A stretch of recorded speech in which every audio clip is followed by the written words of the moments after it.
Okay, let's get into audience questions for the week. First one is from Ryan, who says, "Hey, David, what's the most efficient and effective way to convince non-voters to vote? You've been talking about the importance of voting for 2020, but how do we get people to actually do it?" Excellent question.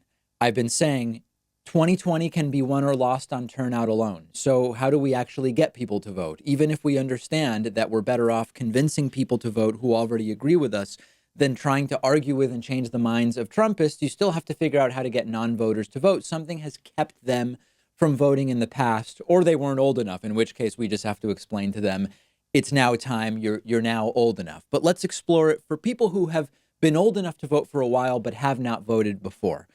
First of all, resist the urge to just shame and insult them. I share with you this disbelief, quite frankly, about why wouldn't you vote? I mean, voting is not everything, but voting is sort of the starting point for being politically engaged. But it's really important if we want results. We don't really care about whether they feel bad about not voting or not, as long as they vote. Okay, so resist the urge to insult people or to shame them for not voting or to call them dumb for not voting. Engage them on why they haven't voted, and importantly, sympathize with that. Okay, if someone says to you, I don't vote because I don't think my vote matters, don't say, that's stupid, it does matter, and here's why. Say, I understand feeling that way, especially because we vote and vote and vote, and it seems like so much doesn't change. So I totally understand why you would feel that way. Here's why I think it's important to vote. Voting is inconvenient. Don't say, how stupid are you that you can't get it together to just go over and vote. Say, I understand that. I work. I get it. There's lines. You worry about, do I have the right documents or do I need any documents or voter intimidation, all this stuff.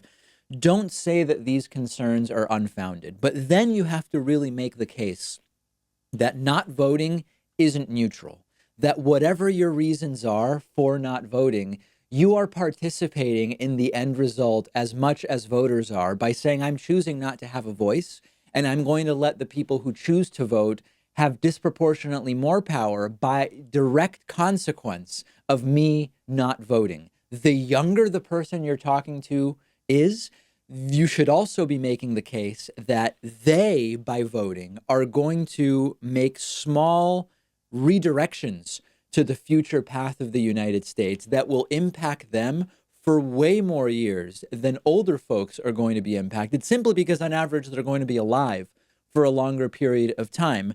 And then maybe the most important thing I've found in getting people to become engaged is not to overly focus on the impact of their vote alone, because no matter what case you make, one vote is just one vote in the end. Concede that their vote alone is not going to be what fixes things, but make it clear that it's a starting point for activism. And only by doing the homework that's required to be an informed voter and actually going out and voting, are you going to build a framework of understanding of what's going on around you that will then better position you to be an activist for what's important for you.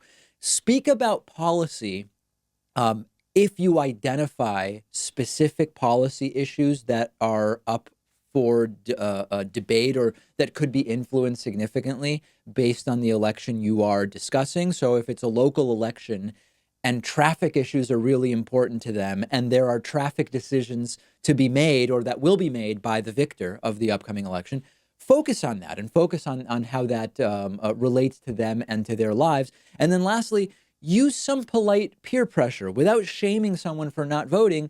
Everybody's doing it, and trying to get some kind of commitment about participating can actually go a really, really long way without bullying people, obviously, but some polite sort of light peer pressure, I found can also be extraordinarily effective.